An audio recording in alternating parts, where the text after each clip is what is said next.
keajaiban Alkitab. Yang menulis bukan yang mengalami. Saya Pendeta Tan Honai dari Gereja Alkitab Allah Esa Firman Utama. Bagi Anda yang tidak sanggup untuk nangkep ya kebenaran firman ini, diem saja, nggak usah komen. Saya sering berkata gini, bagi kamu yang maaf nih, otaknya segede kelereng, nggak usah komen. Karena kamu tidak mampu nangkep firman Tuhan. Perhatikan baik-baik. Salah satu keajaiban dari Alkitab, bukti bahwa Alkitab itu kitab suci adalah yang menulis bukan yang mengalami. Artinya, itu apa yang ditulis betul-betul dari Yesus. Melalui ilham, melalui wahyu, melalui dikuasai roh. Sekali lagi, yang otakmu tidak sanggup memahami, nggak usah komen, diem aja kau.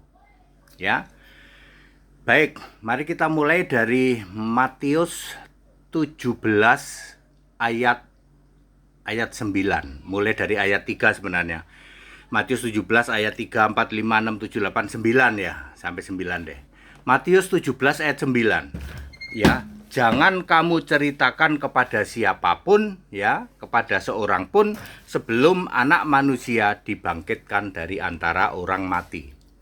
Ayat ini ditulis oleh Matius. Padahal pelakunya adalah Petrus, Yohanes, dan Yakobus. Matius nggak ngerti apa-apa. Lalu Matius dapat ilham, dapat pewahyuan ya dari Yesus bahwa Matius tulislah bahwa waktu itu Petrus, Yohanes, Yakobus naik ke gunung bersama Yesus, lalu Yesus berubah rupa, lalu bla bla bla bla. Matius tidak mengalami itu. Itu bukti bahwa kitab suci ya, salah satu keajaibannya adalah yang menulis bukan yang mengalami. Itu dari Yesus itu. Ya, ilham dari Yesus ya. Yang kedua, coba dilihat Kisah Para Rasul ya, Kisah Para Rasul 9 ayat 4 ayat 5 ya. Mengatakan begini, ada sinar terang ya, sinar sangat terang dari langit, lalu terdengarlah suara, Saulus, Saulus, mengapa engkau menganiaya aku? Lalu kata Saulus, siapakah engkau Tuhan? Lalu dijawab, aku Yesus. Kisah pasal 9 ayat 4 ayat 5 daerah situ. Yang mengalami peristiwa siapa? Paulus. Yang nulis siapa? Lukas. Kok bisa Pak? Lukas dapat ilham, dapat wahyu dari Yesus. Lukas, kamu nulis begini. Lukas sendiri nggak ngerti apa-apa. Nulis saja dia. Itu salah satu keajaiban kitab suci. Salah satu ya, ada banyak lagi ya. Contoh lain, Kisah Para Rasul 10 ayat 15. Yesus berkata kepada Petrus, Petrus, apa yang dinyatakan halal oleh Allah, olehku, tidak boleh kamu nyatakan haram. Yang mengalami kejadian siapa? Petrus. Yang nulis Lukas. Lukas tahu apa? Ya nggak tahu apa-apa. Pokoknya dia dapat ilham dari Yesus, suruh nulis.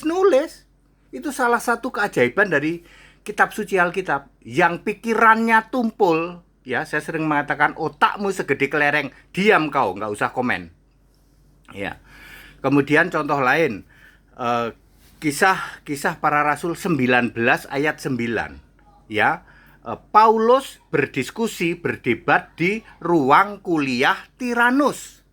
Yang mengalami, yang kejadian siapa mengalami? Paulus. Yang nulis Lukas. Ya. Itu membuktikan bahwa ini datang dari Yesus. Ini cukup alasan Yesus kuliah di Efesus. Ruang kuliah Tiranus itu ada di Efesus. Cukup ayat itu untuk membuktikan itu. Ya, seperti itu. Kemudian Lukas. Kisah Para Rasul 22 ayat 3. Ya. Paulus belajar Yahudi di bawah pengawasan Gamaliel. Yang mengalami siapa? Paulus. Yang nulis siapa? Lukas. Kisah Para Rasul kan Lukas. Ada banyak lagi yang lain ya Bapak Ibu Saudara, bahwa salah satu keajaiban dari Alkitab, satu-satunya kitab suci, bukti bahwa Alkitab itu dari Yesus, sumber dari Yesus adalah, salah satu buktinya adalah yang nulis bukan yang mengalami. Very clear. Anda yang pikiran tumpul, sorry, saya sering mengatakan otakmu segede kelereng, diam kau. Ya, tidak usah komen ya, karena kamu tidak mampu nangkap firman Tuhan. Ya, itu salah satu bukti bahwa Yesus ya, semua yang tertulis di dalam Alkitab itu firman dari Yesus ya, melalui 3 cara: ilham, pewahyuan, dan dikuasai Roh. Ya, seperti itu. Yesus berkata, akulah Sang Pencipta, langit, bumi, dan isinya, keluninya.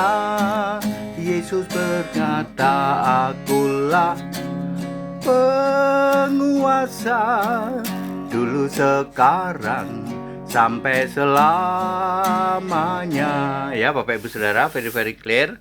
Saya mengingatkan, maaf nih, yang otakmu segede kelereng, nggak usah komen. Ya, kamu tidak mampu nangkap firman Tuhan. Ya, seperti itu ya. Diam kau, ya. Ya, saya itu kadang-kadang mereka-mereka yang disesatkan oleh Tritunggal, yang disesatkan oleh Bapak Iblis, yaitu 2000 tahun loh, karatan lumutan seperti itu.